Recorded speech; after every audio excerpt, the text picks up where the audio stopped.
पाकिस्तान ने एक बार फिर जंगबंदी मुआहदे के खिलाफ वर्जी की है। जम्मू कश्मीर के इलाके उड़ी के कमलकोट में पाकिस्तान ने बिला इश्तियाल फायरिंग की है।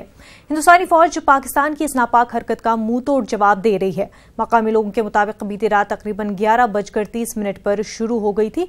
दोनों जानिब से जारी गोलाबारी से एक मकामी जख्मी हो गया है। जख्मी शख्स की शिनाख्त 30 साला रियाज अहमद के तौर पर हुई है। रियाज अहमद को इलाज मुआवजे के लिए उड़ी अस्पताल से जिला अस्पताल बारामुल्ला मुंतकिल किया गया है, जहां उसे फिर से स्किम सोवरा रेफर किया गया है। इस बीच 2 रिहायशी मकान तबाह हो गए हैं। अभी भी सरहद के आर पार वक्फे से फायरिंग का तबादला जारी है।